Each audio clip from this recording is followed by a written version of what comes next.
네, 우리 3월 마지막 주 주일 예배 우리 살아계신 하나님 앞에 드리겠습니다. 우리 다 같이 사도신경으로 신앙 고백 드리겠습니다. 전능하사 천지를 만드신 하나님 아버지를 내가 믿사오며 그 외아들 우리 주 예수 그리스도를 믿사오니 이는 성령으로 잉태하사 동정녀 마리아에게 나시고 본디오 빌라도에게 고난을 받으사 십자가에 못 박혀 죽으시고 장사한 지 사흘 만에 죽은 자 가운데서 다시 살아나시며 하늘에 오르사 전능하신 하나님 우편에 앉아 계시다가 저리로서 산자와 죽은 자를 심판하러 오시리라. 성령을 믿사오며 거룩한 공예와 성도가 서로 교통하는 것과 죄를 사하여 주시는 것과 몸이 다시 사는 것과 영원히 사는 것을 믿사옵나이다. 아멘. 하나님 말씀 요한복음 15장 9절부터 10절 말씀입니다. 아버지께서 나를 사랑하신 것 같이 나도 너희를 사랑하였으니 나의 사랑 안에 거하라. 내가 아버지의 계명을 지켜 그의 사랑 안에 거하는 것 같이 너희도 내 계명을 지키면 내 사랑 안에 거하리라. 아멘. 오늘도 우리의 삶에 그 완전한 사랑을 쉼없이 베푸시는 하나님이 우리를 초청하고 계십니다. 그분의 말씀 안으로, 그분의 뜻 안으로. 그래서 오늘 우리가 주 앞에 예배 드릴 때 이렇게 하나님 앞에 기도하고 나갔으면 좋겠습니다. 하나님, 주의 말씀으로 우리를 인도하여 주시옵소서. 주의 뜻 안으로 우리를 초청하여 주시옵소서. 주의 부르심 앞에 우리가 믿음으로 반응하기를 원합니다. 어린아이처럼 하나님을 의지하는 자 되기를 원합니다. 우리 다 같이 통성으로 하나님 앞에 기도하며 나가겠습니다. 살아계신 하나님 아버지, 오늘도 주님의 그 완전한 사랑 안에 우리를 초대하시고 그 사랑 안에 거하게 하시기 위하여 우리에게 말씀하시는 하나님을 이 시간에 예배합니다. 주님의 그 말씀이 우리의 영혼 가운데 소망이 되게 하시고 우리의 영혼 가운데 빛이 되게 하여 주시옵소서. 주의 뜻을 발견하는 시간 되게 하여 주시옵소서. 그 하나님의 계명을 지키는 것이 하나님의 완전한 그 사랑 안에 거하는 삶인 것을 고백하고 신뢰하고 기뻐하는 시간 되기를 간절히 소원하고 기도드립니다. 이 시간에 예배할 때에 하나님만이 우리의 삶의 유일한 소망 되신다라는 것, 이것이 얼마나 큰 우리의 삶의 능력이 되는지 하나님 우리가 찬양하고 주의 이름을 높일 때에 성령님 우리에게 깨닫게 하시고 알게 하여 주시고 우리의 영혼 가운데 예수 그리스도로 인한 기쁨과 소망 넘치게 하여 주시옵소서. 성령님 이 시간에 하나님 예배합니다. 주의 영과 그 진리 안에서 하나님을 예배하기를 원합니다. 도와주시고 함께하여 주시고 우리의 생각과 마음이 하나님께로 집중할 수 있도록 인도하여 주시옵소서. 하나님, 광야와 같은 우리의 심령 가운데 주께서 주시는 놀라운 그 생명의 샘이 터져나기를 간절히 소원하고 기도드립니다. 성령의 나타남과 능력의 시간 되게 하여 주시고 하나님께서 임재하시는 귀하고 복된 시간 되게 하여 주시옵소서. 주님 감사합니다.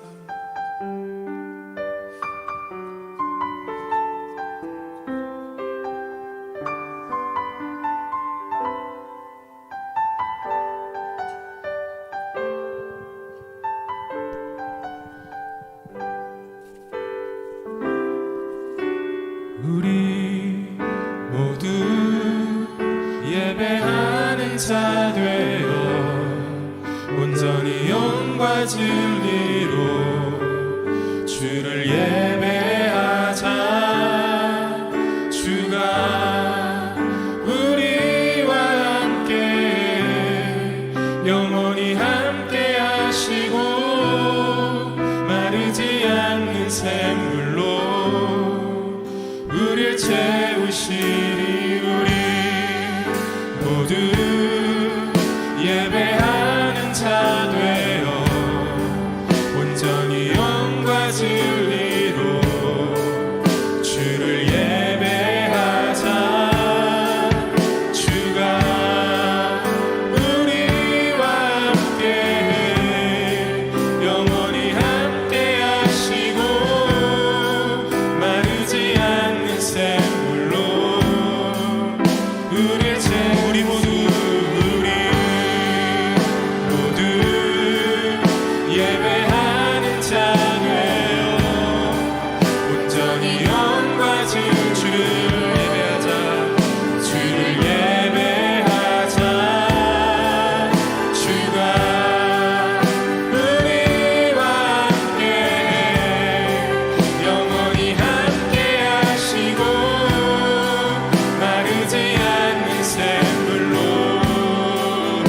다시 한번 우리 모두 예배하는 자 되어 온전히 영과 진리로 주를 예배하자. 주가 우리와 함께 영원히 함께 하시고 마르지 않 우리 살아계신 하나님 믿음으로 바라보시면서 다시 한번 찬양하십시다. 우리 모두 예배하는 자 되어 온전히 영과 진리로 주를 예배하자. 주가 우리와 함께 영원히 함께 하시고 마르지 않는 샘물로 우릴 채우시리라. 내 영혼이 확정되었사. 믿음에 눈들어 주를 바라보. 내 영혼이 확정되고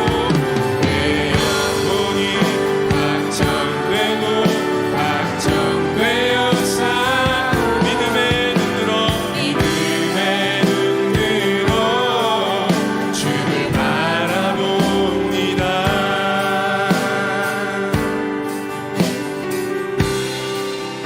모든 상황 속에서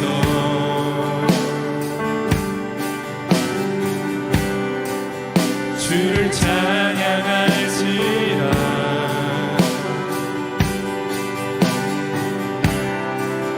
주는 너의 그 삶을 큰 도움이시라. 큰 도움이시라. 주의 얼굴 구할 때 주의 얼굴 구할 때 주의 영을 부으사.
보이진 않지만 우리와 함께 하시는 그 하나님을 바라보기를 예수님 이름으로 축복합니다.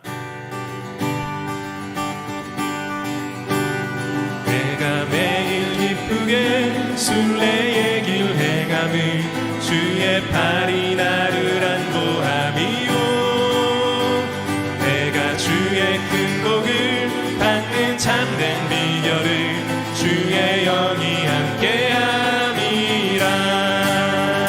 성령이 계시네 할렐루야 함께하시네 좁은 길을 걸으며 만나 기뻐하는 것 주의 영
사랑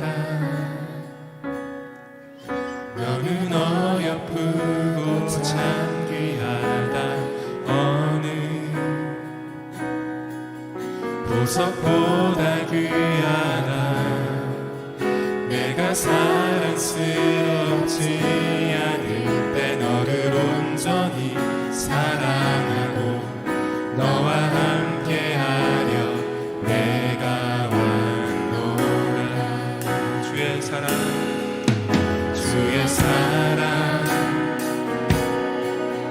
이 사랑은 결코 변치 않아 모든 계절 돌보시네 푸른 마르고 꽃은 시드나 주의 말씀은 신실해 실수가 없으신 주만 바라 주님의 나라와 뜻이 나의 삶 속에 임하시며 주님 알기 주만 보기를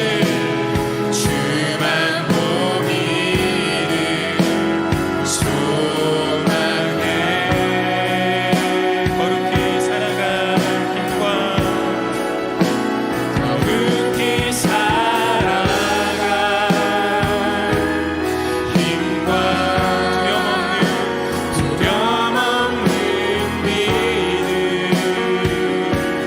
주신 나의 하나님 완전한 사랑 찬양해 처음부터 다시 한번 고백할까요? 나의 사랑 나의 사랑 너는 어여쁘고 참 귀하다 너는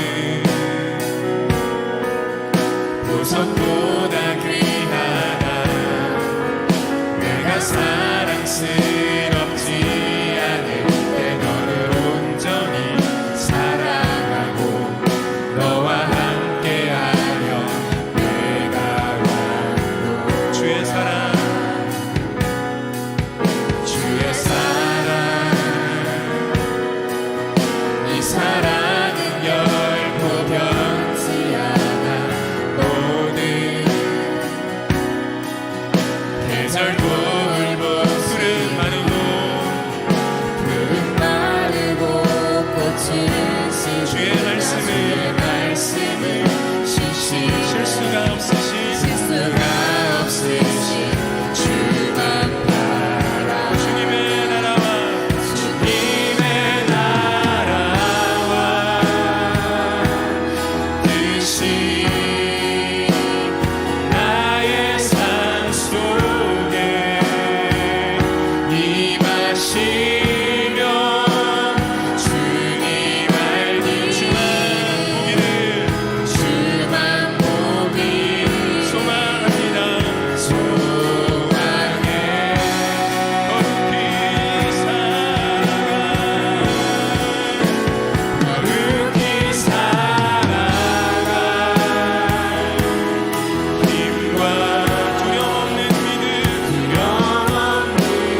통성으로 기도하겠습니다.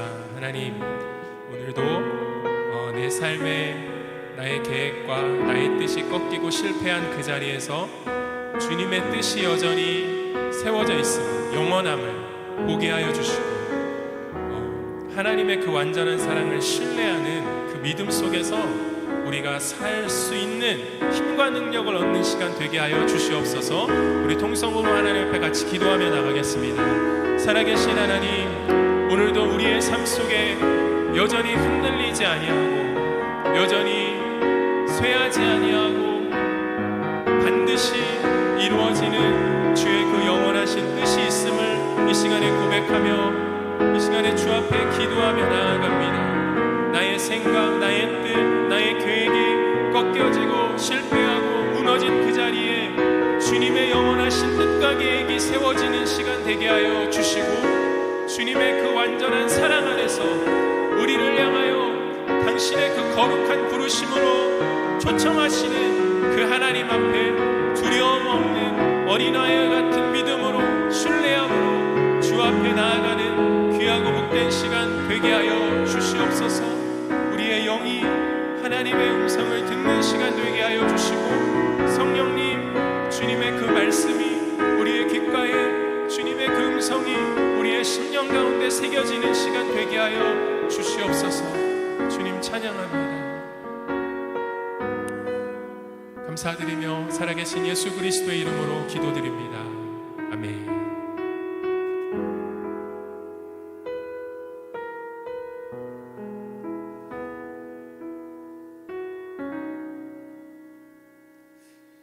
오늘 하나님 말씀은 예레미야 31장 31절부터 33절까지 말씀입니다.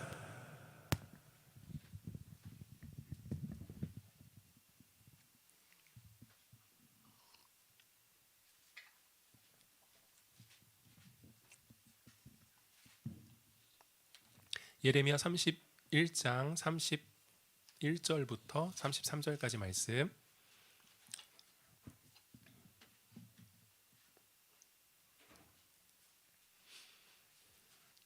우리 한 목소리로 함께 같이 봉독하겠습니다. 31절부터 읽겠습니다. 여호와의 말씀이니라. 보라, 날이 이르리니 내가 이스라엘 집과 유다 집에 새 언약을 맺으리라. 이 언약은 내가 그들의 조상들의 손을 잡고 애굽 땅에서 인도하여 내던 날에 맺은 것과 같이 아니할 것은 내가 그들의 남편이 되었어도 그들이 내 언약을 깨뜨렸음이라. 여호와의 말씀이니라. 그러나 그날 후에 내가 이스라엘 집과 맺을 언약은 이러하니 곧 내가 나의 법을 그들 속에 두며 그들의 마음에 기록하여 나는 그들의 하나님이 되고 그들은 내 백성이 될 것이라. 여호와의 말씀이니라. 아멘. 하나님 나라 복음 그 7번째 시간입니다. 말씀 제목은 하나님 나라는 하나님의 부르심이 회복되는 곳입니다 라는 제목으로 하나님 말씀 증거하도록 하겠습니다. 지난 시간까지 우리가 이 하나님 나라의 복음이란 주제로 사사기까지 살펴봤다면 이번 시간에는 그 이후에 사무엘상, 열왕기, 상하, 역대기, 상하 이 방대한 분량을 압축해서 이 주제로 하나님 나라는 하나님의 부르심이 회복되는 곳입니다라는 주제로 우리 함께 말씀 나누고 싶습니다. 사사 시대의 마지막 선지자가 사무엘이었거든요. 근데 이스라엘 백성들이 사무엘 선지자에게 자기들도 이방 민족처럼 강력한 그리고 능력이 있는 그런 왕을 세워달라고 하나님 앞에 요구합니다. 사실 이스라엘 백성들은 이 민족은 특별한 민족이었거든요. 하나님이 택하신 민족이었어요. 그러니까 하나님이 친히 다스리고 통치하는 하나님이 왕이 되시는 민족이었죠. 그러니까 굳이 왕이 필요 없었는데 이스라엘 백성들이 하나님이 왕 되시는 것이 자기네들에게 좀 못마땅했던지 아니면 그거 가지고 성에 안 찼던지 이방 나라들처럼 세상 나라들처럼 왕을 세워달라고 요구하죠. 그 요구에 하나님이 들어주십니다. 그래서 하나님이 이스라엘 백성들의 요구를 따라 이스라엘 민족의 초대 왕 사울을 세우시죠. 그런데 하나님이 사울을 이스라엘의 왕으로 세우시는 이유가 세상의 왕들과는 전혀 달라요. 그러니까 하나님이 사울을 이스라엘 왕으로 세우신 이유가 있는데 그 이유가 무엇이었냐면 사울을 통해 이스라엘이라는 민족을 다스리는 진짜 왕이 누구인지 가르쳐주기 위해서, 보여주기 위해서 사울이랑 왕을 세우셨던 거예요. 이 말을 다시 역으로 생각하면 뭐냐면 사울은 하나님 앞에 왕으로서 세움을 받았잖아요. 그런데 왕으로서 어떠한 정체성, 어떠한 부르심을 받았냐 하면 이스라엘 백성들 앞에 사울이 왕이에요. 왕이긴 왕인데 어떠한 정체성을 가지고 있냐면 내가 너희의 진짜 왕이 아니라는 거예요. 내가 너희를 다스리는 진짜 왕이 아니라 여호와 하나님이 너희의 진짜 왕이다 라는 사실을 보여주는 정체성을 부여받았어요. 여러분 이해가 되십니까? 이 부르심으로 사울이 왕이 된 거예요. 이해가 되시죠? 사울이 왕이 된 이유, 그리고 사울이 자기의 정체성이 어떠한 정체성인지, 내가 왕이긴 왕이지만 이스라엘 백성들 앞에서 사실은 내가 너희를 다스리는 진짜 왕이 아니라 여호와 하나님이 너희를 다스리는 진짜 왕이야. 이거를 보여주는 자로 하나님이 그를 왕으로 세우셨다라는 것입니다. 그러면 이 사실을 어떻게 보여줄 수 있죠? 사울 왕이 내가 너희를 다스리는 진짜 왕이 아니라 보이진 않지만 살아계신 하나님이 그분이 너희를 다스리는 진짜 왕이야. 이 사실을 사울 왕이 어떻게 보여줄 수 있을까요? 어떻게 보여줄 수 있냐면 이스라엘 왕으로서 중요한 결정 사항들이 많을 거 아니에요, 그죠? 네, 다스리다 보면 중요한 결정적인 그 순간에 누구의 명령을 들으면 돼요? 하나님의 명령, 하나님의 말씀을 듣고 순종하면 왕이 저렇게 하는 이유는 사울 왕이 하나님의 명령을 따라 순종하는 거구나 라는 것을 이스라엘 백성들이 보고 사울 왕 위에 진짜 우리를 다스리시는 여호와 하나님, 그분이 우리 왕이구나 라는 사실을 백성들이 알 수 있겠죠. 이것이 여러분 사울이 이스라엘 왕으로서의 가졌던 가장 궁극적인 근본적인 부르심이었고 그의 정체성이었습니다. 아멘인가요? 신약성경 여러분 베드로전서 2장 9절의 말씀에 보면 이런 말씀이 있어요. 그러나 너희는 택하신 족속이요 왕같은 제사장들이요 거룩한 나라요 그의 소유가 된 백성이니 이는 너희를 어두운 데서 불러내어 그의 기이한 빛에 들어가게 하신 이의 아름다운 덕을 선포하게 하려 하심이라. 그러니까 예수 그리스도 안에서 하나님의 자녀가 된 신자들의 궁극적인 부르심, 성도들의 궁극적인 정체성이 뭐냐 하면 택하신 족속, 왕같은 제사장, 거룩한 나라요 그의 소유가 된 백성이니 왜 이렇게 하나님이 삼아 주셨냐 하면 이는 너희를 어두운 데서 불러내어 그의 기이한 빛에 들어가게 하신 이의 아름다운 덕을 선포하게 하려 하심이라. 한마디로 무슨 말씀이냐면 하나님이 우리 인생의 주인 되신다라는 그 전능하고 완전하고 위대하신 하나님이 내 인생을 다스리신다라는 이 놀라운 영광과 능력과 축복을 이 세상 한복판에서 살면서 너의 삶으로 보여주라라는 말씀의 의미입니다. 여러분이 어떻게 보여줄 수 있죠? 보이지 않는 하나님이 내 삶을 다스리셔. 그분이 내 삶을 인도해 가셔. 나와 함께 하셔. 이걸 어떻게 우리가 보여줄 수 있을까요? 우리 삶의 가장 중요하고 결정적인 순간에 세상의 방식과 가치를 따르지 아니하고 하나님의 말씀을 통해서 하나님이 나에게 깨닫게 해주시고 내 심령 가운데 새겨주신 그 하나님의 방식과 가치의 순종함을 통해서 우리가 보여줄 수 있죠. 이것이 하나님께서 예수님을 통해서 저와 여러분을 구원해내신 목적입니다. 구원의 목적이에요. 이것이 저와 여러분의 부르심이고 정체성이에요. 아멘인가요, 여러분? 이 구원의 목적을 상실해버리면 안 됩니다. 지난 시간에도 그랬잖아요. 그런데 어느 순간 이 한국교회 그리고 우리 신앙 안에서 이 구원의 목적, 내 하나님의 자녀라는 이 정체성, 내가 어떤 부르심을 받았는지에 대한 이 목적과 정체성을 상실해 버렸어요. 그 목적과 정체성을 상실해 버리고 그 자리에 대신 어떤 내용이 채워졌냐 하면 예수님 믿고 이 세상에서 내가 원하는 복 받아서 형통하고 안전하고 풍요롭게 잘 먹고 잘 살고 병 안 들고 건강하게 살다가 천국 가는 것으로 변질되어 버렸어요. 이렇게 되면 나타나는 현상이 어떤 현상이 일어나는지 아세요? 우리의 삶에 인생의 중요한 문제, 선택의 그 순간 앞에서 하나님의 뜻을 구하고 분별하고 깨닫고 그리고 그 뜻에 순종하는 것을 목적으로 살아가지 않아요. 대신에 나의 만족, 자기의 유익, 나의 행복, 나의 인기, 나의 영광, 이것이 목적이 되어져 버리는 선택과 결정을 하게 되어집니다.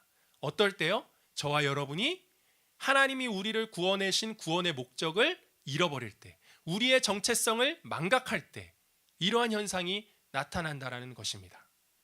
이스라엘 초대왕 사울이 왕으로서 이제 드디어 내가 너희의 왕이 아니라 하나님이 너희를 다스리는 왕이다라는 사실을 보여줄 수 있는 기회가 찾아왔어요. 그 기회가 어떤 식으로 찾아왔냐면 아주 큰 위기로 찾아왔어요. 큰 삶의 문제로 찾아왔어요. 사랑하는 여러분, 우리의 삶에 찾아오는 삶의 문제와 위기는 역으로 생각하면 하나님이 내 삶을 다스리심을 보여줄 수 있는, 하나님이 내 삶을 친히 인도해 가심을 경험할 수 있는 기회가 되기도 합니다. 여러분 믿으십니까? 사울이 이 기회 앞에 섰어요. 중요한 것을 결정해야 되는 순간을 맞이했어요. 그 첫 번째 순간이 어떤 순간이냐면 블레셋과의 전투가 일어난 거예요. 근데 블레셋은 훨씬 이스라엘 민족보다 강한 군대를 가지고 있었거든요. 숫자도 많고 병거도 많고 무기도 많았어요. 이게 대치 상황, 블레셋과 대치 상황 가운데 있는데 전투를 앞두고 있는데 이스라엘 군사들이 블레셋 숫자를 보고 그들이 가지고 있는 무기를 보고 벌벌 떨고 두려워하고 겁을 먹고 숨어버리고 어떤 사람들은 전쟁에서 이탈하고 도망가기 시작했습니다. 아주 다급하고 위기의 순간이잖아요. 왕으로서. 그죠? 그런데 이 순간에 사울이 받은 명령이 있어요. 그 명령은 뭐냐 하면 사무엘 선지자가 와서 하나님 앞에 예배를 드리고 난 후에 전쟁을 하라는 거예요. 이 명령을 받았어요. 사무엘이 오기까지 이레라는 시간이 있는데 그 이레 동안을 기다려야만 해요. 사울이. 근데 사울이 이 하나님의 명령을 듣고 순종하면 이스라엘 백성들이 이제 경험하는 것이죠. 아, 하나님이 우리를 다스리시는구나. 하나님이 전투에서 우리를 구원해내시는구나. 이것을 경험할 수 있는데 사울이 하나님의 명령을 기다리지 못합니다. 순종하지 못합니다. 사무엘이 와서 제사를 드리기까지 기다리지 못하고 그 정한 때에 사무엘이 오지 않자 사울이 백성들이 군사들이 흩어지는 모습을 보고 하나님의 명령을 어기고 자기가 하나님 앞에 제사를 번제와 화목제, 그러니까 오늘날로 말하면 예배를 드리죠.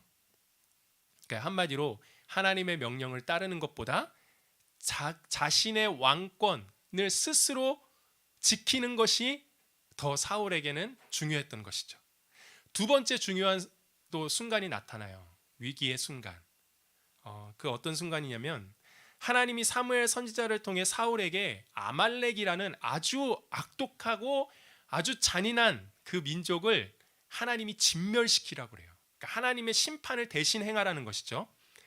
사울이 그 명령을 받고 아말렉과의 전투를 합니다. 그리고 승리를 해요. 근데 하나님의 명령은 그 민족을 진멸시키라는 거였어요. 그런데 사울이 하나님의 명령을 어기고 어떻게 하냐면 아말렉의 왕 아각과 그리고 아말렉 사람들이 가지고 있었던 가축이 풍부했나 봐요. 좋은 기름진 양과 소를 전리품으로 취합니다. 한마디로 죽이지 않았다라는 거예요. 전리품으로 취해요. 그것을 가지고 옵니다. 사무엘이 이 사실을 보고 사울 왕을 꾸짖죠. 사무엘상 15장 17절부터 21절까지 제가 말씀을 읽겠습니다. 사무엘이 이르되 왕이 스스로 작게 여길 그때에 이스라엘 지파의 머리가 되지 아니하셨나이까. 여호와께서 왕에게 기름을 부어 이스라엘 왕을 삼으시고 또 여호와께서 왕을 길로 보내시며 이르시기를 가서 죄인 아말렉 사람을 진멸하되 다 없어지기까지 치라 하셨거늘 어찌하여 왕이 여호와의 목소리를 청종하지 아니하고 탈취하기에만 급하여 여호와께서 악하게 여기시는 일을 행하셨나이까.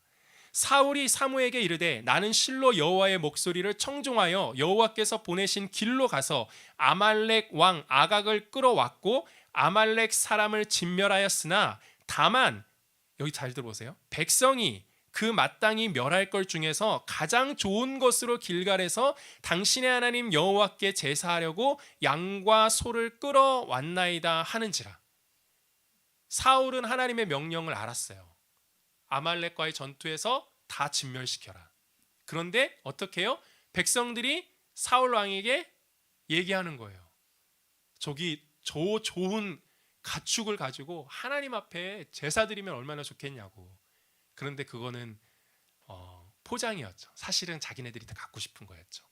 아각 왕을 살려둔 이유도 있었겠죠. 사울 왕이. 무슨 말이냐면 사울이 아주 중요한 순간에, 아주 삶의 이 중요한 문제의 순간에 하나님의 명령을 듣지 않고 백성들이 요구하는 소리를 들었다라는 거예요. 여러분 왜 그랬을까요? 하나님의 명령, 하나님의 이름, 하나님의 영광보다 뭐가 더 중요했어요? 백성들로부터 자기가 괜찮은 왕이라는 그 인기가 더 중요했던 것이죠.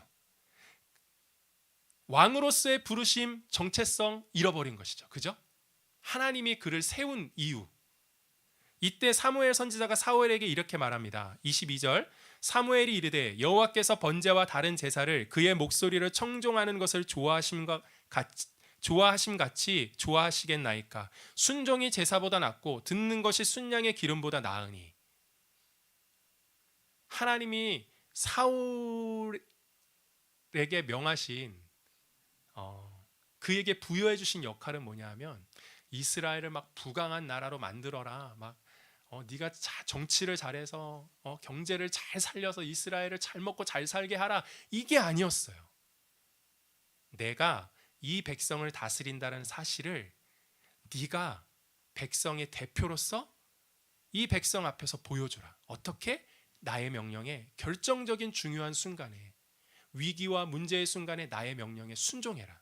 이게 사울 왕이 왕으로서의 하나님 앞에서 받았던 제일 첫 번째 부르심의 목적이었어요. 여러분, 우리가 주일에 이 공간 안에서, 우리 보통 교회라고 우리가 표현하는데, 이 예배당이라는 이 공간 안에서 하나님을 예배하는 목적이 무엇일까요? 말씀을 제가 읽어드릴게요. 로마서 12장 1절 2절 말씀. 그러므로 형제들아 내가 하나님의 모든 자비하심으로 너희를 권하노니 너희 몸을 하나님이 기뻐하시는 거룩한 산 제물로 드리라. 이는 너희가 드릴 영적 예배니라. 너희는 이 세대를 본받지 말고 오직 마음을 새롭게 함으로 변화를 받아 하나님의 선하시고 기뻐하시고 온전하신 뜻이 무엇인지 분별하도록 하라. 예배를 드리는 첫 번째 목적, 새로운 마음과 새로운 뜻을 깨닫기 위하여. 하나님의 마음과 또 구체적으로 설명하자면 하나님이 깨닫게 해주신 마음과 하나님의 뜻을 분별하고 깨닫고 순종하기 위해서 예배를 드린다는 거예요. 에베소서 4장 22절 23절 말씀에 너희는 유혹의 욕심을 따라 썩어져가는 구습을 따르는 옛사람을 버리고 오직 너희의 심령이 새롭게 되어 하나님을 따라 의와 진리의 거룩함으로 지으심을 받은 새 사람을 입으라.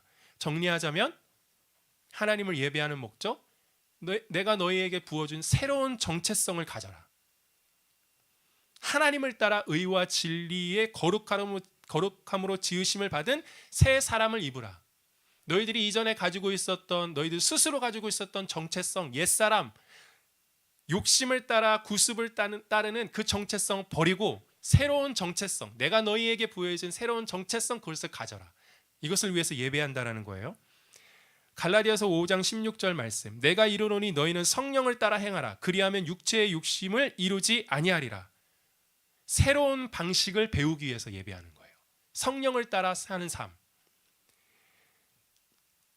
에베소서 4장 11절부터 13절 말씀. 그가 어떤 사람은 사도로, 어떤 사람은 선지자로, 어떤 사람은 복음 전하는 자로, 어떤 사람은 목사와 교사로 삼았으니 이는 성도를 온전하게 하여 봉사의 일을 하게 하며 그리스도의 몸을 세우려 하심이라.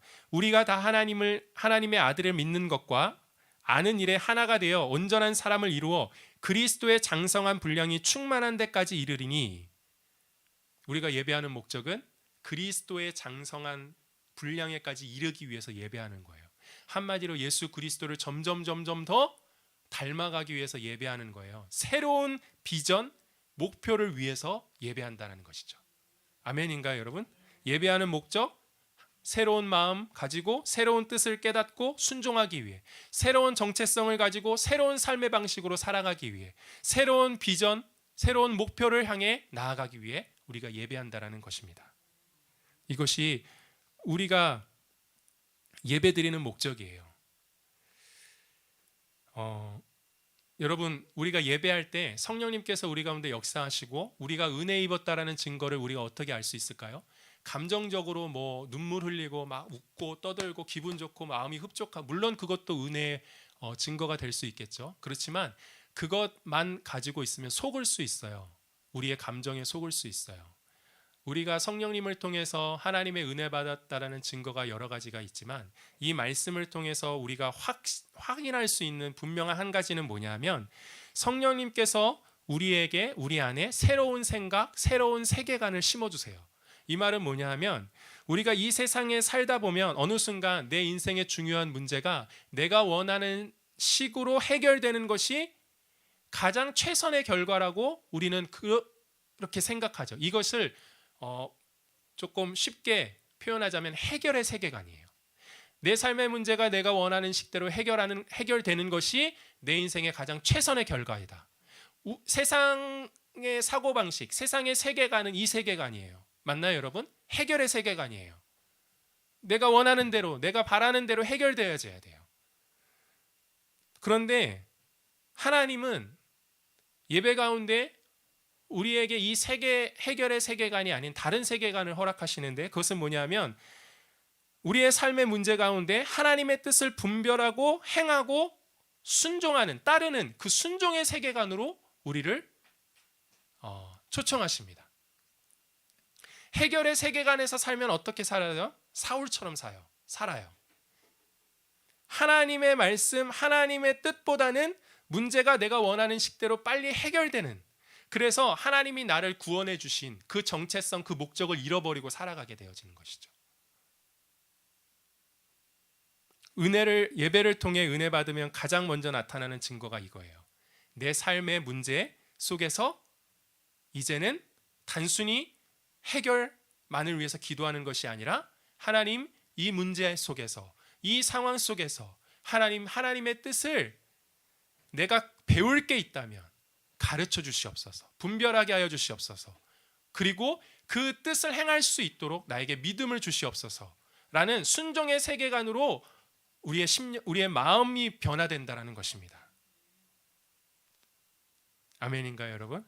네, 이게 우리의 예배의 목적이에요. 부르심의 목적이에요. 우리의 정체성입니다. 그런데 이것을 잃어버렸다라는 거잖아요. 그럼 하나님은 이 부르심, 이 정체성을 어떻게 다시 회복시키시는가? 우리가 잘 알고 있는 것처럼 구약 성경 사무엘 상하, 열왕기 상하, 역대기 상하는 어떤 내용들로 채워져 있냐면, 한마디로 하나님이 세우신 이스라엘이라는 나라의 왕들과, 그리고 이스라엘 백성들이 하나님이 그들을 구원해 주신 그 목적, 그 하나님의 부르심, 이 정체성을 상실하고 타락하고 결국에는 완전히 실패했더라. 이 내용이에요. 사무엘 상하, 열왕기 상하, 역대기 상하가 그것을 기록해 놓고 있는 책입니다. 그런데 그들이 실패한 이유가 첫 번째, 구원의 목적, 그들의 정체성을 상실했기 때문에 그랬다고 그랬죠. 잃어버렸기 때문이라고 그랬죠. 그런데 그냥 잃어버린 게 아니에요. 어느 순간 살다가 놓친 게 아니라 버린 거예요. 왜 버렸냐 하면, 그 구원의 목적이 상실된 그 자리에 뭐가 세워져 있냐면, 구약 성경에 보면 우상이 세워져 있어요. 사랑하는 여러분, 우리 명심했으면 좋겠습니다. 우리의 정체성을 우리가 잃어버리면, 내가 왜 구원받았는지 그 목적을 잃어버리면, 우리가 이 자리에 나와서 왜 예배하는지에 대한 그 목적을 잃어버리면, 그 잃어버린 자리에 뭐가 세워지냐면 우상이 세워집니다. 우상이 자리 잡아요. 여러분, 우상이란 무엇일까? 이렇게 정의할 수 있어요. 우상이란 뭐냐면은 내 인생에 이것만 있으면, 저것만 있으면 내 인생이 더 행복해지고 내 인생이 더 의미 있고 더 가치 있게 될 거야, 더 안전해질 거야 라고 믿고 간절히 원하고 붙잡고 있는 것들, 그것이 우상이에요. 내 인생에 이것만, 예수 그리스도 말고 이것만 있으면 내 인생이 더 의미 있을 텐데, 나란 존재가 더 빛날 텐데, 가치 있게 될 텐데, 내 삶이 더 행복해질 텐데, 더 안전하게 될 텐데 라고 간절히 원하고 그것을 꼭 붙잡고 있는 것이 우상이라는 거예요. 그러면 그런 것들이 구체적으로 무엇인지를 어떻게 알 수 있을까?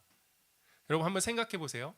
내 삶에 저것만 있으면 하고 간절히 원하고 붙잡고 있는 이 우상, 뭐 사람들마다 다 다르겠지만 그것이 나에게서 멀어지거나 아니면 내가 붙잡고 있다가 잃어버리면 어떤 감정이 내 안에 올라올 것 같아요, 여러분?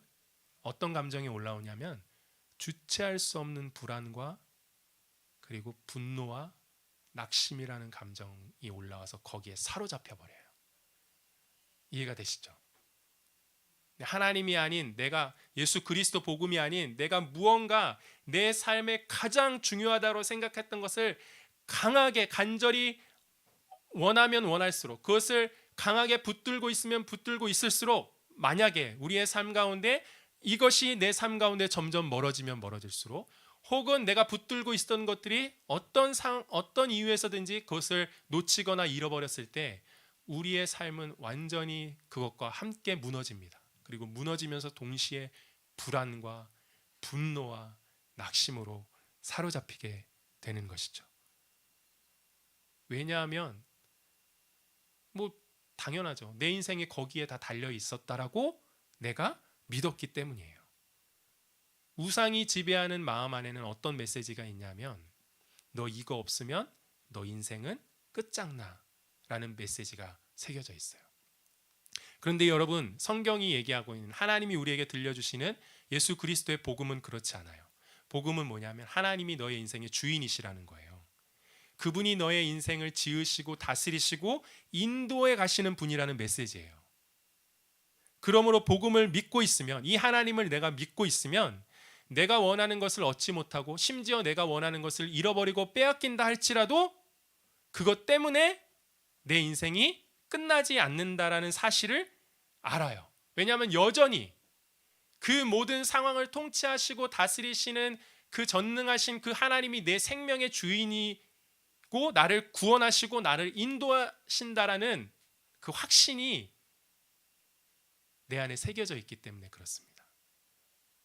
복음의 메시지는 우리 안에 이 내용으로 확신을 심어줘요. 빌립보서 4장 6절부터 7절, 아무것도 염려하지 말고 다만 모든 일에 기도와 간구로 너희 구할 것을 감사함으로 하나님께 아뢰라. 그리하면 모든 지각에 뛰어난 하나님의 평강이 그리스도 예수 안에서 너희 마음과 생각을 지키시리라. 데살로니가전서 5장 23절부터 24절, 평강의 하나님이 친히 너희를 온전히 거룩하게 하시고 또 너희의 온 영과 혼과 몸이 우리 주 예수 그리스도께서 강림하실 때 흠없게 보존되기를 원하노라.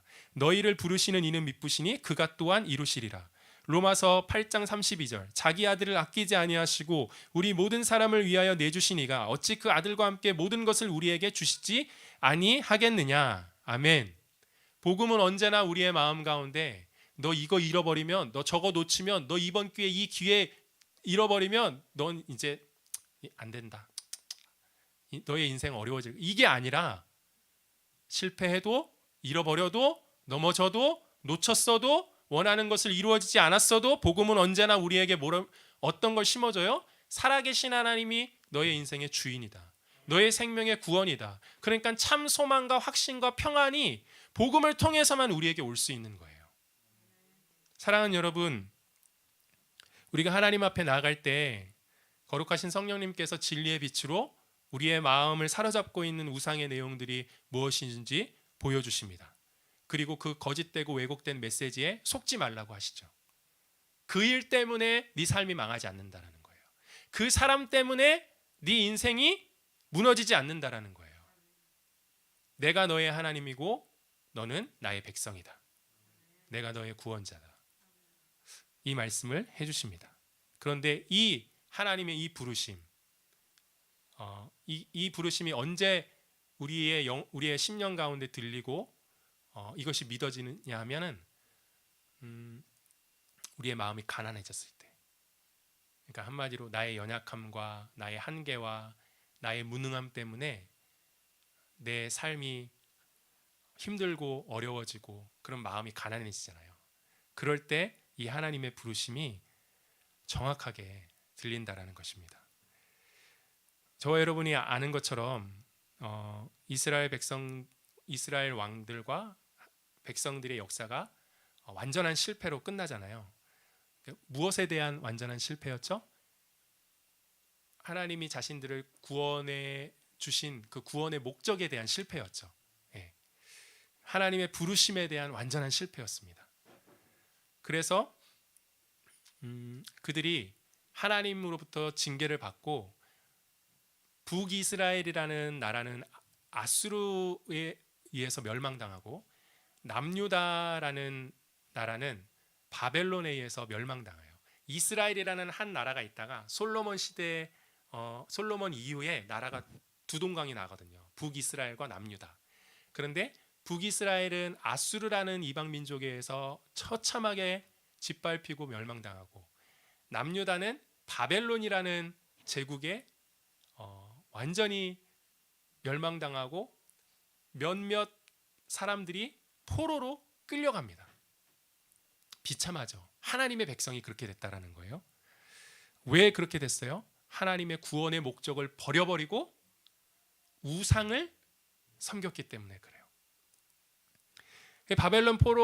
바벨론에게 멸망당하고 포로로 끌려가서 비참한 신세가 되어서 더 이상의 인생에 어떠한 소망이 없을 그때에, 스스로 일어날 수 없을 그때에 하나님이 선지자들을 통해서 바벨론 포로로 끌려간 명목상 이름만 남아있는 그 백성들을 찾아가십니다. 그리고 다시 말씀하세요. 선지자를 통해서. 그 말씀이 오늘 우리가 제일 처음 읽었던 예레미야 31장 31절 33절에 나와 있습니다. 제가 다시 읽겠습니다. 여호와의 말씀이니라. 보라, 날이 이르리니 내가 이스라엘 집과 유다 집에 새 언약을 맺으리라. 이 언약은 내가 그들의 조상들의 손을 잡고 애굽 땅에서 인도하여 내던 날에 맺은 것과 같지 아니할 것은 내가 그들의 남편이 되었어도 그들이 내 언약을 깨뜨렸음이라. 여호와의 말씀이니라. 그러나 그날 후에 내가 이스라엘 집과 맺을 언약은 이러하니 곧 내가 나의 법을 그들 속에 두며 그들의 마음에 기록하여 나는 그들의 하나님이 되고 그들은 내 백성이 될 것이라. 여호와의 말씀이니라. 이게 하나님이 어떻게 하시겠다라는 거예요. 자신들을 구원해 주신 그 목적을 버리고 우상을 섬겼던, 그리고 그 길에서 돌이키지 않아서 결국에는 하나님의 징계를 받아서 바벨론 포로로 끌려간 그 백성의 마음을 하나님이 다시 어떻게 하시겠다라는 거예요? 나에게로, 하나님께로 돌이키겠다라는 거예요. 이 내용입니다.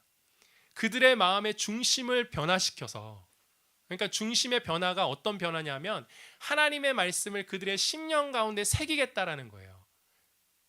이것이 어떤 의미냐면 마음에 새겨지면 그 마음에 새겨진 명령대로 기쁘게 즐겁게 자발적으로 행하게 될 거 아니에요. 그러니까 하나님이 그렇게 그들의 마음을 새롭게 하시겠다라는 의미입니다. 조금 더 깊이 생각하면 하나님이 그렇게 하나님의 백성의 마음을 당신께로 돌아오게 하고 싶으신 분이라면 이 하나님의 마음 중심 안에는 마음은 어떤 마음인 거예요? 하나님이 여기 보면은 나는 그들의 하나님이 되고 그들은 내 백성이 될 것이라. 왜 그렇게 하시는 거예요? 왜 그들의 마음에 그렇게 관심이 있으신 거예요? 우상을 섬기고 수천 번 수만 번 하나님을 버리고 떠나가고 패역한 짓을 하는 그 하나님의 백성의 마음에 왜 그렇게 관심 있으신 거예요? 하나님이 그들의 하나님이 되고 싶으신 거예요. 여러분, 이거 굉장히 놀라운 이야기입니다. 우리 하나님이 우리의 인생의 왕이 되고 싶으신 거예요. 주인이 되고 싶으신 거예요. 사랑하는 여러분, 우리의 인생은 어찌 보면 되게 간단해요. 어떤 면에서 간단하냐면 누가 내 인생의 주인이 되느냐입니다. 알고 보면 별것 아닌 내가, 그렇잖아요. 저와 여러분 알고 보면 별것 아니잖아요. 기분 나쁘신가요? 네, 별것 없잖아요. 한꺼풀만 겪어내고 보면 진짜 별거 아니잖아요. 그런 내가 내 인생의 주인이 될 것인가? 아니면 나를 사랑하다 못해 당신의 독생자 예수 그리스도를 그 십자가의 죽음에 기꺼이 내어주시는 그 하나님이 나의 주인이 될 것인가? 이거예요. 내가 인생의 주인 돼서 나의 지혜, 나의 능력, 나의 경험, 나의 상식 그거에 의지해서 살 것인가? 아니면 가장 선하고 존귀하고 가장 아름다운 그 순결한 사랑과 지혜와 능력으로 내 인생을 이끌어 가시는 그 하나님이 나의 주인이 될 것인가? 어린아이라도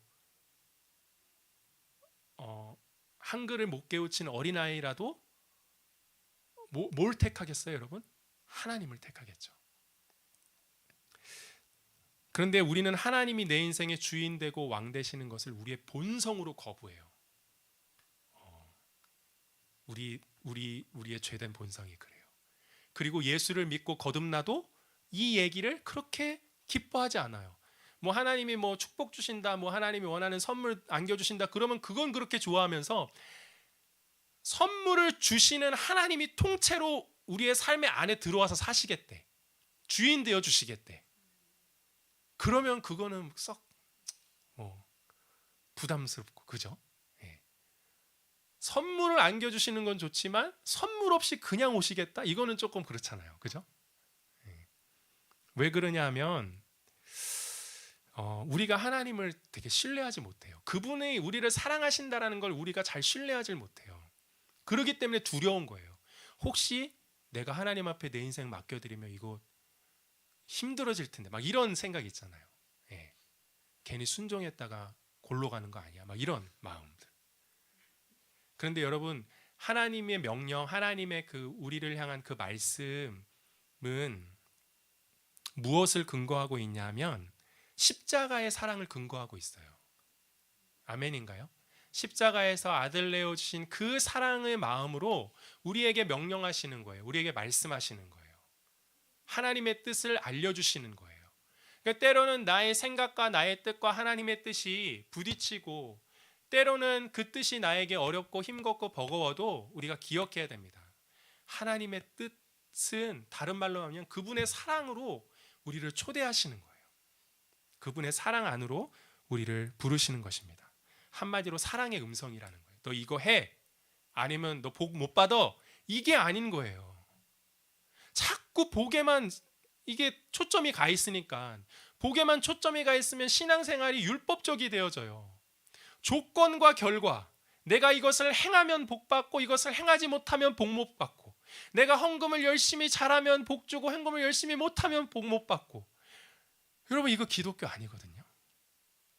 그런데 이 복에만, 내가 원하는 복에만 초점이 가 있으면 신앙생활이 이렇게 되어지는 거예요. 그래서 하나님의 뜻을 구하고 분별하고 그 뜻을 순종하기 위해서 믿음을 구하고 행하고, 이런 것과는 점점 신앙생활이 멀어지는 것이죠. 사실 하나님의 뜻으로 우리를 초대하시는 것은 뭐라고요? 가장 완전한 하나님의 사랑 안으로 우리를 초대하시는 거예요. 가장 안전한 길이에요. 하나님의 역사를 가장 깊이 경험할 수 있는 길이에요.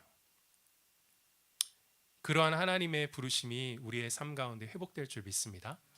아멘. 우리의 말씀을 생각하면서 찬양 드리고 하나님 앞에 같이 기도하는 시간 갖도록 하겠습니다. 나의 하나님이라는 찬양 우리 하나님 앞에 고백하겠습니다.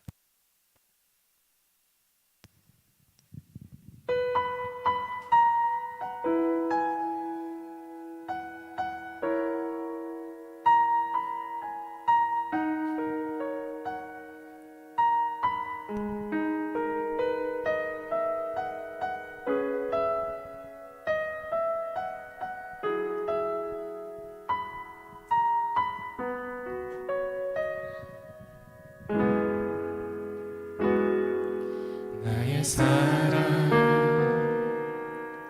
너는 어여쁘고 참 귀하다 어느 보석보다 귀하다 보석보다 귀하다 내가 사랑스럽지 않은데 너를 온전히 사랑하고 너와 함께하려 내가 왔노라 주의 사랑 주의 사랑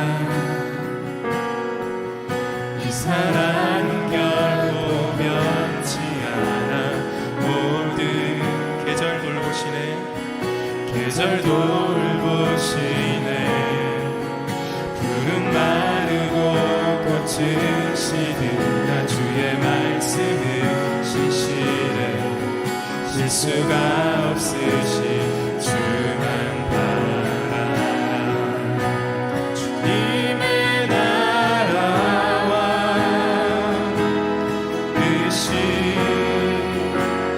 나의 삶 속에 임하시며 주님 알기를 주만 보기를 소망해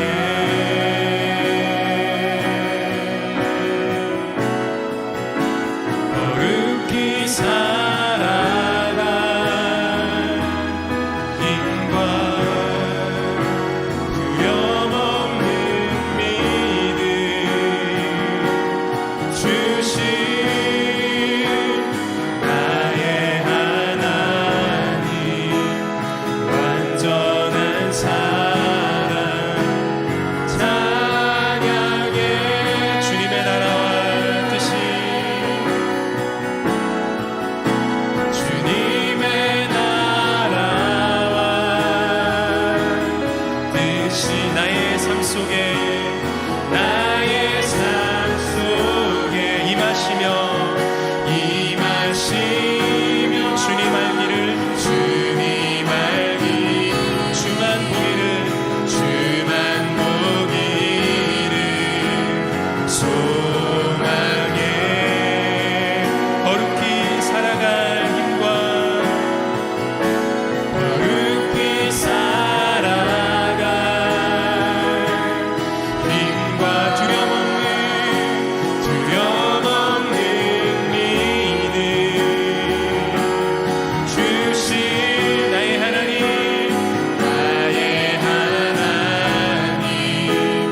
완전한 사랑 찬양해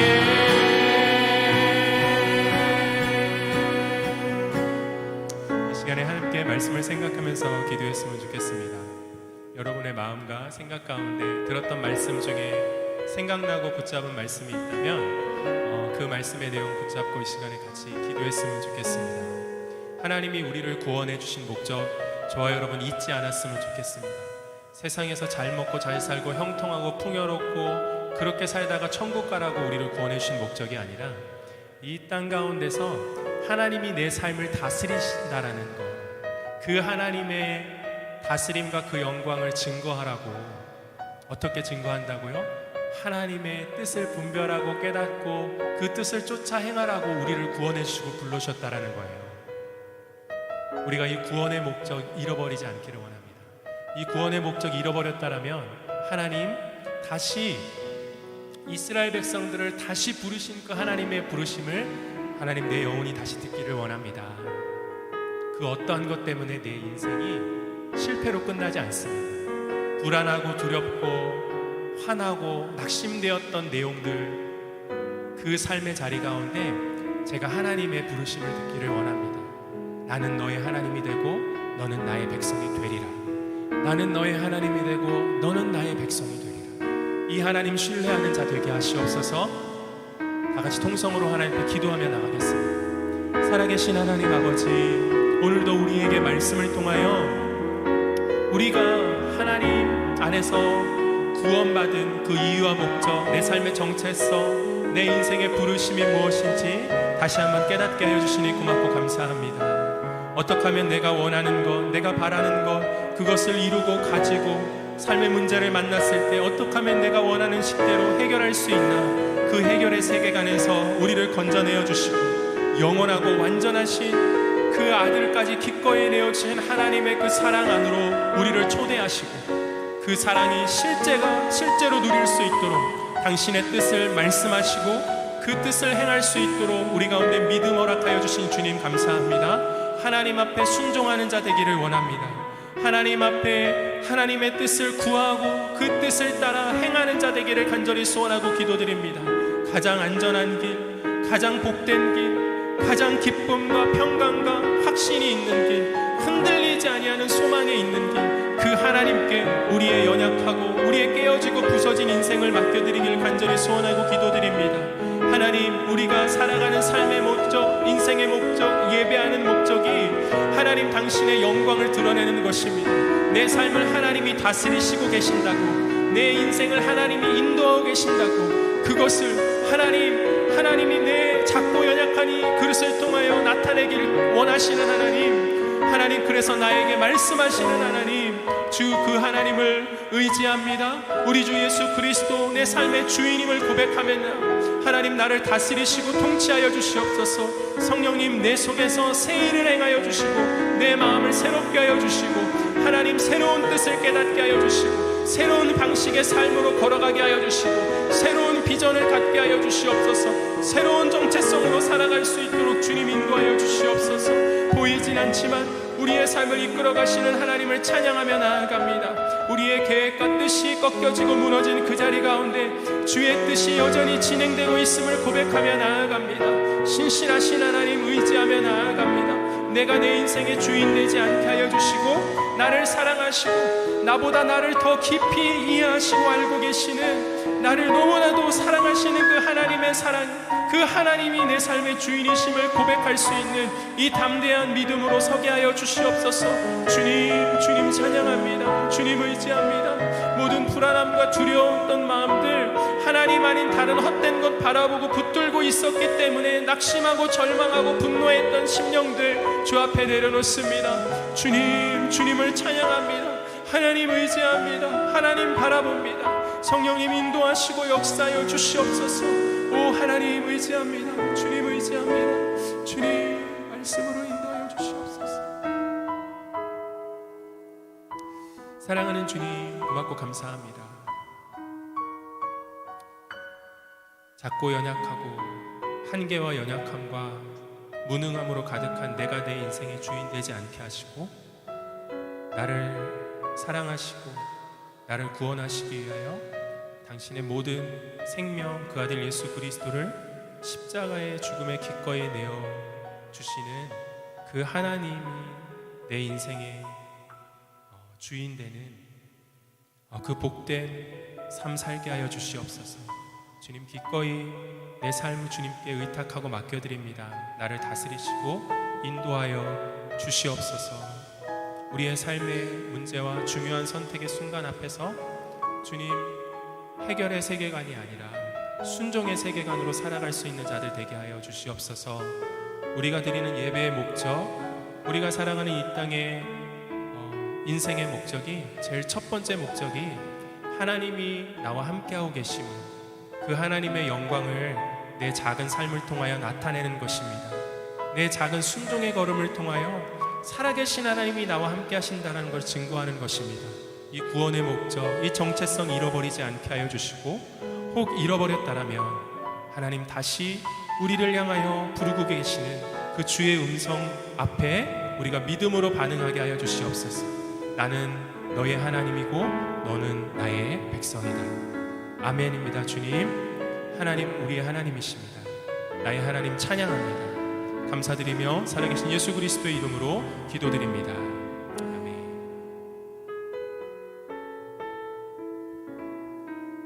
네, 감사합니다.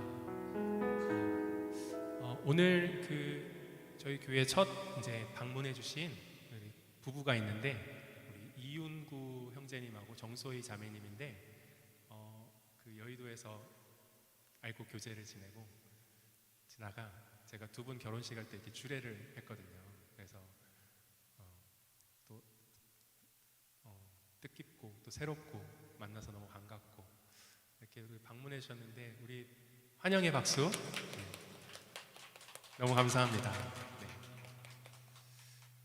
그리고 내일 우리 강미순 집사님이 미국에 한 달, 3개월인가요? 3개월 정도 이렇게 자녀분이 미국에 이렇게 사시는데 거기 방문하시고 3개월 정도 거기 거하시다가 다시 오실 예정이에요.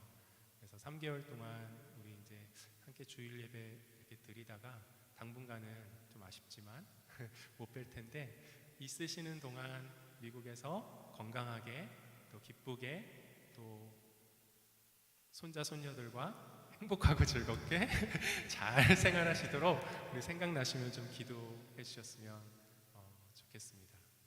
네, 감사합니다. 그리고 우리 그냥 박수 우리 강미순 집사님 우리 남편 되시는 우리 최종혁 우리 아버님 오셨는데 환영의 박수. 네, 정말 감사합니다. 주중에는 아주 맛있는 저에게 나주곰탕을 사주셔가지고 너무 잘 먹고 그리고 또 우리 아이들 이런 얘기 또 투머치 토크군요. 네, 죄송합니다. 아무튼 너무 반갑고요. 감사합니다. 네, 그 예배 끝나고 이렇게 식사가 준비되어 있으니까요. 가시지 마시고 조금이라도 드시고 가셨으면 좋겠습니다. 네. 네? 기도해 드리라고요? 네. 저보다 믿음이 더 좋은 두 분이 계셔서 저는 그냥 이렇게 너무 네. 우리 강미순 집사님 미국 갔다 오시는 동안 그 기간 동안도 미국의 생활 동안도 또 기쁘게 즐겁게 잘 생활하실 수 있도록 잠깐 우리 통성으로 기도하도록 하겠습니다. 사랑하는 주님, 우리 강미순 집사님 미국에 우리 3개월 동안 우리 자녀 가정에 또 도와주고 또 섬기러 가십니다. 오고 가는 그 긴 여정 가운데 하나님 지켜주시고 함께하여 주시고 미국에서도 기쁘고 즐겁고 성령님과 동행하고 말씀 안에서 늘 하나님이 주시는 그 기쁨과 평강 속에서 잘 생활하시다가 또 건강한 모습으로 돌아오실 수 있도록 주님 인도하여 주시옵소서. 주님 감사합니다. 주님 감사합니다. 감사드리며 예수님의 이름으로 기도드립니다. 아멘. 제가 헌금을 위해서 기도하고 축도로 예배를 마치도록 하겠습니다. 사랑하는 주님 고맙고 감사합니다. 하나님 앞에 오늘도 예배드릴 수 있는 이 시간 허락하여 주신 것 감사합니다. 언제나 하나님이 우리를 구원해 주신 그 목적, 우리의 정체성 잃어버리지 아니하고 하나님의 그 뜻을 쫓아 행할 수 있는 하나님의 사랑 안에 거하는 자녀들 되게 하여 주시옵소서. 주 앞에 드린 예물 하나님이 기뻐하시는 곳에 사용되어질 수 있도록 성령님 인도하여 주시옵소서. 우리 성도님들 한 분 한 분 또 한 주간 동안 그 삶의 부르신 자리 가운데서 주님과 함께 기쁨에 동행할 수 있도록 주님 도와주시옵소서. 지금은 우리 주 예수 그리스도의 은혜와 하나님 아버지의 영원하신 사랑과 보혜사 성령님의 언제나 함께 하시는 역사가 사랑하는 귀한 성도님들의 영혼과 개인과 자녀와 가정과 하시는 모든 일 그리고 범사 위에 지금부터 영원토록 함께 하기를 간절히 축원하옵나이다. 아멘.